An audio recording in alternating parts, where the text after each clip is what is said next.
के आइए। अभी शब्द वही अचल बोले, जो अचल है वो चल नहीं सकता। आपको विशेषणों का ज्ञान ही नहीं है। अगर व्यक्ति अचल है तो वो भी चल नहीं सकता। ये तुम कह सकते हो बिल्कुल। अगर प्राण अचल हैं, एक व्यक्ति के प्राण निकले जा रहे हैं, क्या निकले जा रहे हैं? प्राण। और वहां एक महापुरुष ने कहा, अचल करो तन राखो प्राणा। आप बैठो थोड़ी देर। हाँ आओ बैठिए। शिष्य को तो सुनो कम से कम। हाँ, लक्ष्मण रूपी शिष्य को आप सुन लो। आप इस समय विश्वामित्र की भूमिका निभा रहे हो। विशेषण दो शब्द निकल के आए, आप ही आ गए, सुनिए। अचल करो तन राखो प्राणा।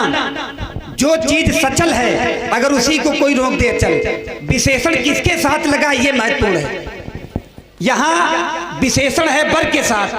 अगर वर अचल है तो वर अचल है। अगर प्राण भगवान अचल करने की बात कर रहे हैं, अचल उसे चौपाई पढ़ना, होई अचल तुम्हार अहिवाता। मैं ज्यादा भेद नहीं खोलूंगा। होई अचल तुम्हार अहिवाता, तुम्हारा सुहाग सदैव अचल रहे। तो क्या अचल होता नहीं है? और विशेषण वर के प्रति है या विशेषण सौभाग्य के प्रति है, उस विशेषण को आप लगा रहे हैं व्यक्ति के प्रति। अरे जो व्यक्ति अचल हो जाएगा, अचल व्यक्ति होता है मृत। मृत व्यक्ति को अचल कहते हैं। और कोई बात है, कोई स्थिति है तो वो भी अचल है। ये विशेषणों का है केवल क्रम। जैसे ब्रह्म की स्थिति है, ब्रह्म की स्थिति अचल है कि सचल है? जिसने भी ब्रह्म पद को पा लिया, जिसने भी ब्रह्म बोध को पा लिया, जो ब्रह्म बोध को उपलब्ध हो गया, अब उसकी स्थिति अचल होगी कि सचल? केवल विशेषण का अंतर है। मैं बात कर रहा हूं वर की। अगर सीता जी की भक्ति अचल है तो माता जी का दिया गया वर भी अचल है। और तुम माता जी के वर को काट रहे हो। अगर तुम्हारी बात को मान ले कि माता जी का दिया गया वर सचल, तो बात तो फिर मेरे पक्ष की हो जाएगी। क्या पार्वती माता का दिया गया वरदान सचल हो सकता है? क्या पार्वती माता की कही गई बात कर सकती है? क्या नारद जी की कही हुई बात सचल हो सकती है? नारद वचन सदा सुच साचा, ये मैया ने कहा। और अपने के साथ नारद जी को भी समाहित कर लिया। नारद वचन सदा सुच साचा और सो बरु मिले ही जाई मनुराचा। ये वाणी में अचलता का दर्शन नहीं हो रहा। माँ का वरदान अचल। अच्छा एक बात बताओ, महापुरुषों की वाणी अचल नहीं होगी तो क्या सामान्य मनुष्यों की वाणी अचल होगी?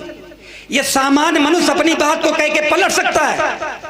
सामान्य मनुष्य अपनी बात को कहकर बदल सकता है, मनुष्य बदल जाते हैं।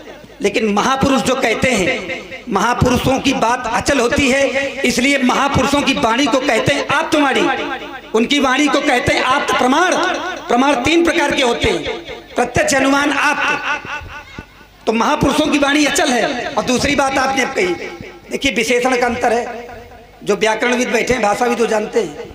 मैंने कहा ममता तरुण तमी अंधियारी। एक बात बताओ, ममता मन में होती है कि घर में होती है? ममता, दया, क्रोध, लोभ, मोह, ईर्ष्या ये व्यक्ति के मन में होते हैं कि व्यक्ति के घर में होते हैं? मन में होते हैं। और आपने उदाहरण क्या दिया? तेही अवसर सुन शिव धनु भंगा, आए भृगुकुल कमल पतंगा। आप कुल के दीपक हैं, भृगुकुल के सूर्य हैं, ना कि मन के सूर्य हैं। आप कुल के सूर्य हैं। और ममता, क्रोध, लोभ, मोह, मद, ईर्ष्या मन में होती है। इनका कुल से, इनका घर से, इनका ग्राम से कोई संबंध नहीं। हर व्यक्ति अपने कुल का दीपक है। यहां तक कि शास्त्रों में जिसे धुंधकारी कहा गया, मैं भागवत कथा की ओर ले चलता हूं। महाराज जी बैठे हैं, व्यास जी। धुंधकारी भी अपने कुल का दीपक है। माता ने नाम रखा, ये कुल का दीपक है, माता ने नाम रखा। अब बात अलग है कि उसके जो कार्य हैं वो कुल को डुबाने वाले हैं, कुल को ऊपर ले जाने वाले नहीं है। हर व्यक्ति प्रारंभ में जब बच्चा जन्म लेता है तो हर व्यक्ति को कुल दीपक कहते हैं। उनके यहाँ कुल दीपक का जन्म हुआ है। आप भी कुल के सूर्य हैं। मनुष्यों को कुल दीपक कहा जाता है। आप महापुरुष हैं तो आप कुल सूर्य हैं, क्योंकि सूर्य बड़े हैं, दीपक छोटे हैं। और आप कुल की जो सादृश्यता है उसको मन से जोड़ रहे हैं। तो ये बात समझ में नहीं रही, थोड़ा स्पष्ट हो जाए। और देखिए मैं पुनः बात कर ना बस हो ना गई ना बात। ना ना दूसरी चीज अरे क्या उसमें कुछ दूसरी निकल चीज। के आ नहीं रहा है। बिल्कुल निकल के आ रहा क्या? बिल्कुल निकल के आ रहा। दूसरी क्या है? बात, श्रद्धा जिसके प्रति होती है, अब ये पहले दो बातों का निष्कर्ष हो जाए फिर इसके बाद श्रद्धा। विस्तार बात नहीं, बहुत ही सुंदर दो बातें। संवाद दोनों भगवानों को मध्य प्रारंभ है और दर्शक भी बड़े ही एकाग्रता से इस संवाद का दिव्य आनंद ले रहे हैं और इसी दिव्य संवाद पर प्रभावित हुए आप हैं भैया श्री रजनीश जी। आपने 100 पुष्प मुद्राएं दोनों ही भगवानों के चरणों में समर्पित की है और इसी के क्रम में सुंदर संवाद पर जो पुरस्कार प्राप्त हुआ है ऑनलाइन झारखंड से आप हैं भैया श्री रुद्रदत्त तिवारी और आप खागा के रहने वाले हैं फतेहपुर। आप जो है भारत माँ की सेवा कर रहे हैं वर्तमान में। बेकारो झारखंड से आप इस कार्यक्रम को लाइव देख रहे हैं और इसी के क्रम में 50 पुष्प मुद्राएं भगवान श्री परशुराम जी के लिए और 50 पुष्प मुद्राएं भगवान श्री राम जी के लिए और 51 पुष्प मुद्राएं श्री लखनलाल जी के लिए और 51 श्री व्यास जी के लिए और 51 पुष्प मुद्राओं से इस साउंड वाले भैया का भी उन्होंने सम्मान किया है और 101 पुष्प मुद्राओं से हमारे श्रद्धेय महाराज जी प्रदीप जो मिश्रा जी जो इस कार्यक्रम के अधिष्ठाता हैं, बड़ी ही तन्मयता के साथ इन्होंने इस आयोजन को आयोजित किया हुआ है और बड़ा ही इन्होंने परिश्रम किया हुआ है। अथक मैं आया देख रहा, अथक का मतलब है कि न थके हुए, इतनी मेहनत की इन्होंने, श्रम किया, लेकिन ये थके हुए नहीं लगते हैं। तो ऐसे श्रद्धेय आचार्य जी के लिए भी 101 पुष्प मुद्राओं से इनका भी पूजन किया है। भैया को बहुत बहुत धन्यवाद। और इसी के क्रम में आप हैं भैया विनोद अवस्थी, आप एडवोकेट हैं और मैथा तहसील में आप कार्यरत हैं। आपने भी 100 पुष्प मुद्राओं से दोनों ही भगवानों का पूजन किया है। मैं थोड़ा समय लूंगा यहाँ पर। संवाद प्रारंभ से तर्क चला था, क्या अनुराग और श्रद्धा पर चोट हो सकती है? वास्तविकता तो ये है कि अनुराग और श्रद्धा पर कोई चोट नहीं होती है, लेकिन होती भी है। कैसे? जैसे जल का पात्र रखा हुआ है और धक्का लगा पात्र में, लेकिन गिरा क्या? जल। गिरा जल। तो ऐसे ही जो भक्त होता है उसके अंदर भक्ति का संबंध है। तो जब भक्त पर चोट होती है तो भक्त पर जब चोट होती तो भक्ति को भी आघात होता है। जैसे कि और इसी यही सब मान लीजिए, जैसे मान लो भगवान शंकर के ऊपर कामदेव ने अपने बाणों का जब प्रहार किया तो छाड़े विषम विषिक उर लागे, छूट समाधि सम्मुत तब जागे।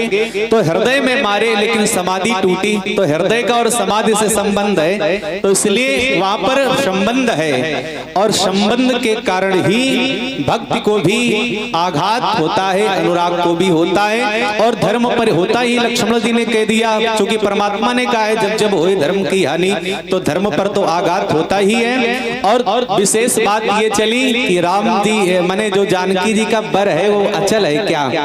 भैया गौरी ने जब वरदान दिया कि मन जाहि राजो, जो ये बर है ये अचल होगा, तो अचल का तात्पर्य जो ये शब्द प्रयोग किया गया है दोनों भगवानों के मध्य से, अचल का मतलब ये है जो संसार की जो देवियां हैं इनका पति एक जन्म में कोई है और दूसरे जन्म में कोई हो जाएगा, लेकिन जो भगवान श्री राम जी है और मैया जानकी जी है या परब्रह्म और आदिशक्ति हैं, उनका संबंध जन्म जन्मांतरोत्तर एक ही रहता है। इसलिए प्रीति पुरातन लखे न कोई, इसलिए वो अचल भी है। तो यही मैं अपना विचार व्यक्त करता हूँ। अब सुनते हैं श्रद्धेय भगवान श्री परशुराम जी के महत्वपूर्ण वक्तव्य को।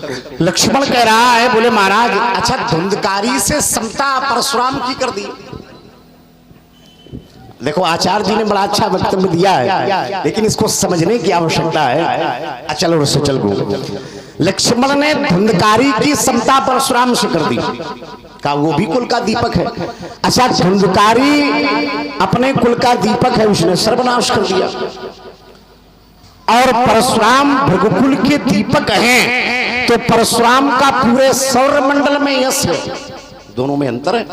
अगर परशुराम का पूरे सौर मंडल में यश नहीं था तो यहाँ जब परशुराम मिथिला में आए तो देखत भृगुपति वेश कराला और उठे सकल भय विकल भुआला। सब मरे जा रहे हैं। हमने कहा किसी से कुछ नहीं है, ये केवल प्रभाव है। कहा हमने किसी से कुछ नहीं है, ये प्रभाव है। प्रकृति कुटिल नयन राते, राते माने सने हुए। परशुराम के नेत्र क्रोध से सने हुए जरूर हैं, लेकिन सहजों चितवत मनो रिसाते। लेकिन परशुराम जब राजाओं की ओर देख रहे हैं तो राजाओं को ऐसा लग रहा है कि परशुराम जी में खा जाएगा। तो ये देखने वाले का दोष है कि परशुराम का दोष? अन्वेषण तो समझो कम से कम, है ना। ठीक उसी प्रकार से परशुराम का ये प्रभाव है। तो परशुराम का प्रभाव पूरे विश्व में प्रकाशित हो रहा है। इसलिए हमने कहा है कि हम अपने कुल के दीपक हैं, लेकिन हमारा जो प्रकाश है वो पूरे विश्व में फैला हुआ है और धुंधकारी से सबका लक्ष्मण हमारी कर रहा है। समझो, देखो विद्वान है लक्ष्मण, तो समता किसी से कर सकता है। अब बात आई अचल और सचल। देखो विचार ये करो कि ये जो आशीर्वाद है, जैसे तुमने कहा आशीर्वाद ये अचल है। ये अचल क्यों है? क्योंकि आशीर्वाद पद के अनुरूप होता है, इसलिए ये अचल है। जैसे नाम एक आया इंद्र, तो इंद्र नाम नहीं है, पद है। तो पद सदैव अचल होता है, लेकिन नाम वो सचल होता है। नाम और पद में बहुत बड़ा अंतर है। ठीक उसी प्रकार से लक्ष्मण ने कहा, लक्ष्मण के कथनानुसार हमने वक्तव्य प्रस्तुत किया था। लक्ष्मण ने कहा जो सीता का पति है वो अचल है। तब हमने कहा था कि अगर वो अचल है तो वो चल नहीं सकता है। ध्यान देना, अगर वो अचल है तो वो चल नहीं सकता है। क्यों? जब चल नहीं सकता तो फिर धनुष का खंडन कैसे हुआ? विचार केवल विचारों का द्वंद्व है। हमारी दृष्टि में पद की गरिमा है, लेकिन पहले ये स्पष्ट हो कि आखिरकार सीता का पति है, तब तो हम स्पष्ट करें कि वो अचल है कि सचल है। और जब तक ये स्पष्ट नहीं हो रहा है कि सीता का पति कौन है, तब तक हमारी दृष्टि में वो अचल नहीं, वो सचल है। और सचल की कोई गरिमा नहीं होती है, अचल की बहुत बड़ी गरिमा होती है। मैं फिर यही रुका जा रहा। बड़ी समस्या है। अरे होगी, बहुत बड़ी समस्या है, हमारे जीवन में होगी समस्या। भाई मैंने प्रस्तुति में ही कहा था कि क्रोध में स्मृति का बल रहता नहीं है। क्रोधात भवति सम्मोहात्, सम्मोहात् स्मृति विभ्रमः, स्मृति भ्रंशात् बुद्धिनाशात् प्रणश्यति। मैंने क्या बात कही थी कि माता जी का दिया गया वर अचल है कि सीता का जो पति वो अचल है। यहाँ लोग बैठे हैं, हम बात कुछ कर रहे हैं, आप समझ कुछ रहे हैं। मैंने कहा था लगता है कि तुम कहने के बाद बंद हो जाते हो। रुकिए नहीं, बात को दोहराने से अर्थ नहीं निकलेगा और ना कोई लाभ होगा। माता का दिया गया वर अचल है, और मैंने ये भी बताया था क्यों अचल है। बात हर बार वहीं पर बात घूम के आ जाती है, क्योंकि महापुरुषों की वाणी स्वयं में अचल है। महापुरुषों की वाणी कभी व्यर्थ नहीं जाती। महापुरुष जो कहते हैं, मैंने एक प्रमाण भी उसमें जोड़ा था कि माता जी ने अपने वचनों के साथ नारद जी को भी समाहित किया। नारद वचन सदा सुचि सांचा, सो बरु मिली ही जाई मनु राचा। नारद महापुरुष है कि नहीं है? बात अचल है। महापुरुषों का दिया गया सिद्धांत अचल है, महापुरुषों का दिया गया आशीर्वाद अचल है। और यहाँ तक कि महापुरुष अगर साप भी दे दें तो वो साप भी अचल है। अब आप बात को वर को जोड़ रहे हैं कि सीता का पति अचल है। हाँ, सीता का पति अचल है। सीता का पति अचल है क्योंकि सीता के पति के लिए कहा गया है धर्म धुरीन धर्म गति जानी। वो धर्म की धुरी है और धर्म सदैव अचल होता है। धर्म धुरंधर, मैं आगे शब्द छिपा रहा हूं, अमुकई ना था। धर्म धुरंधर, तो धर्म में प्रतिष्ठित व्यक्ति अचल होता है कि सचल होता है? अगर आपकी बात को हम व्यक्ति से जोड़ लें, पहली बात वर की बात है, महापुरुषों की वाणी की बात है, बात वो है महापुरुषों की वाणी अचल। और आपने एक पक्ष खड़ा किया, क्या सीता का पति अचल है? बोले अचल माने वो चल नहीं सकता। अरे यहाँ चलने दौड़ने उठने बैठने की कोई बात ही नहीं है। धर्म में प्रतिष्ठित व्यक्ति भी अचल होता है, धर्म में प्रतिष्ठित व्यक्ति की प्रज्ञा भी अचल होती है। सुखे दुखे समय कृत्वा लाभा लाभौ जया जय, ये सिद्धांत है ब्रह्मवाणी का। जिसकी प्रज्ञा प्रतिष्ठित है, प्रतिष्ठित माने अचल। अच्छा, यहाँ कर्मकांड से जुड़े लोग बैठे हैं, दो प्रकार की प्रतिष्ठाएं होती हैं, अचल और सचल, है ना? तो अचल प्रतिष्ठा क्या है? जो बिल्कुल स्थित है, जिसको कोई डिगा नहीं सकता। ऐसे ही सीता का पति भी अचल है। अगर आपकी बात, आपके पक्ष की बात को हम जोड़ रहे हैं, क्योंकि धर्म में प्रतिष्ठित व्यक्ति कभी सचल नहीं होता है, अचल होता है। और बात फिर वही है, मैंने कहा था महापुरुषों की वाणी अचल होती है, माता जी का दिया गया वरदान अचल है, महापुरुषों के द्वारा दिया गया आशीर्वाद अचल है। और महापुरुष अगर किसी को साफ भी दे देते हैं तो वो साफ भी अचल हो जाता है। आप अपनी बात का उत्तर लेते हैं, और जो बात मैंने कही थी अभी तक उत्तर नहीं आया। बताइए, ममता का कोई दर्शन दिया? दूसरा मैं उत्तर कर रहा हूं, आप धनुष टूटने के कारण आए। वैसे मिथिला में इनका इससे पहले कभी आना नहीं हुआ, इससे पहले मिथिला में कभी नहीं आए, और आए हैं, धनुष टूटा है। और क्यों आए? बोले धनुष से हमें बड़ी श्रद्धा है, बड़ा अनुराग है, बड़ा प्रेम है। अब मैं एक सूत्र दे रहा हूं, देखिए मैं अपनी बात नहीं कहता, मैं केवल सूत्र रखता हूं। जब कभी श्रद्धा होती है, यहाँ जितने लोग बैठे हैं, अनुराग हो जाए, प्रेम हो जाए, श्रद्धा हो जाए, तो श्रद्धा कराती क्या है? श्रद्धा कराती है पूजन। सा तया श्रद्धया युक्ता तत्से आराधनम ईहते। आपकी श्रद्धा जिसके प्रति होगी, आपकी श्रद्धा जिसके प्रति होगी, अनुराग जिसके प्रति होगा, आप उसकी आराधना करेंगे। और यहाँ एक नई बात और निकल के आएगी, श्रद्धा कभी जड़ से नहीं होती, श्रद्धा कभी वस्तु से नहीं होती, श्रद्धा कभी जड़ से नहीं होती, श्रद्धा होती है चेतन से। और ये धनुष है जड़, ये धनुष जड़ है। ये धनुष जब जड़ हो गया तो शंकर जी ने इसे अपने से दूर कर दिया। धनु रुद्रस्तु संक्रुद्धो विदेहेतु महायशः, विदेहेतु महायशः, रुद्रस्तु संक्रुद्धो, क्रोध में संक्रुद्धो, अपने से दूर कर दिया। देवरात राजर से ददौ हस्ते ससायकम। जब ये धनुष जड़ हो गया, जब ये भगवान विष्णु के सम्मुख नहीं चला और ये जड़ हो गया, तो शंकर जी ने इसका परित्याग कर दिया। अब शंकर जी ने धनुष का परित्याग कर दिया, शंकर जी को धनुष से कोई मतलब नहीं, और आप धनुष के पीछे पड़े। ये श्रद्धा कैसी है? धनुष है जड़, ना तो कभी जड़ता से अनुराग होता है, ना तो कभी जड़ता से प्रेम होता है, ना श्रद्धा भक्ति होती। ये नया दर्शन। और जो बात वहां थी अचल सचल की, वहां बात है वर की। मैं फिर कहता हूं, और व्यक्ति की तो सीता का जो पति है वो धर्म धुरंधर है, धर्म में जो स्थित है वो हमेशा अचल रहता है, वो कभी सचल नहीं होता। वक्तव्य की प्रतीक्षा। लक्ष्मण हमें लगता पगला गया। बिल्कुल, हमें ऐसा लगता है ये हमारा दर्शन है, जैसे तुम्हारा दर्शन है वैसे हमारा दर्शन है।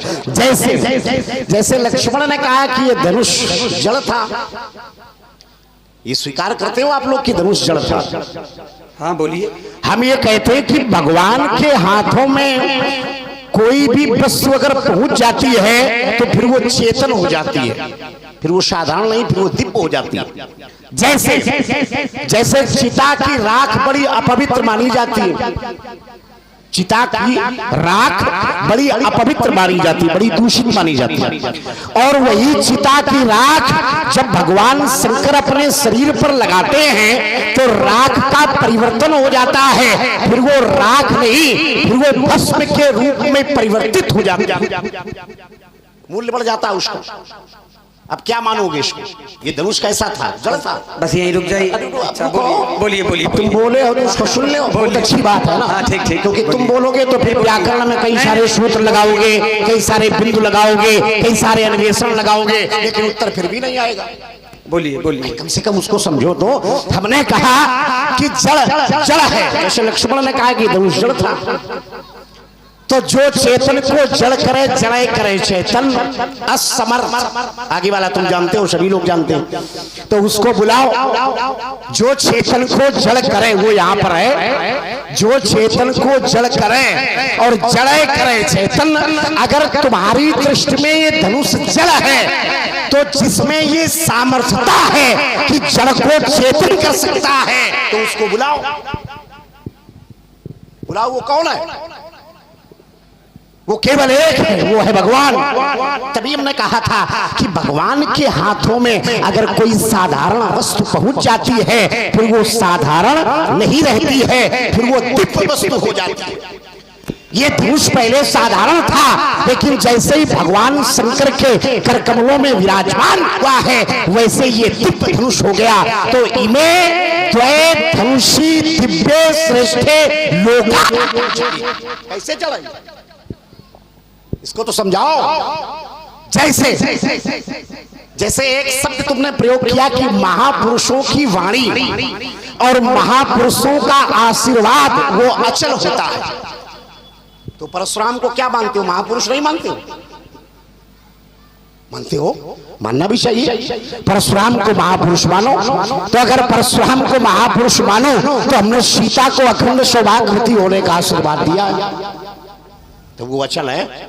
ध्यान देना, सीता को अखंड सौभाग्यवती होने का आशीर्वाद दिया है तो तुम्हारी दृष्टि में वो अचल है। और सीता को आशीर्वाद देने के बाद हम धनुष तोड़ने वाले को जानना चाहते हैं, तो महापुरुष परशुराम के मुख से अगर कोई सीता को अखंड सौभाग्यवती होने का आशीर्वाद और इसके बाद धनुष तोड़ने वाले की जिज्ञासा प्रस्तुत की जा रही है तो ये फिर अचल है। और अचल का विरोध लक्ष्मण के द्वारा प्रस्तुत किया जा रहा है। ऐसा क्यों,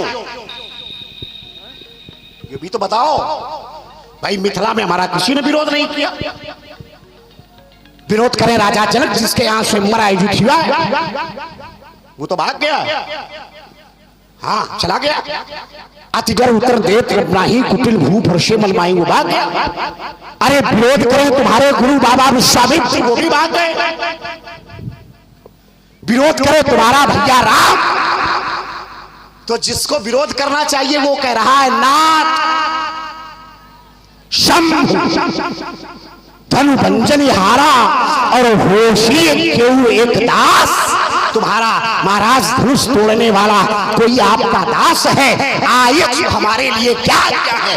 जिसका बड़ा भाई राम परशुराम जैसे महापुरुष के सामने हाथ जोड़ करके निवेदित कर रहा हो, उसका दूसरा भाई लक्ष्मण परशुराम के सामने अपनी व्यंग्यात्मक शैली का प्रयोग कर रहा हो। बताओ, है राजनीति की नहीं? क्यों विरोध हो रहा है? तो अगर महापुरुष की वाणी अचल है तो फिर महापुरुष परशुराम रूपी वाणी को फिर लक्ष्मण के द्वारा विरोध प्रस्तुत किया जा रहा है। ऐसा क्यों? मैं फिर वहीं रुका जा रहा हूं। ठीक।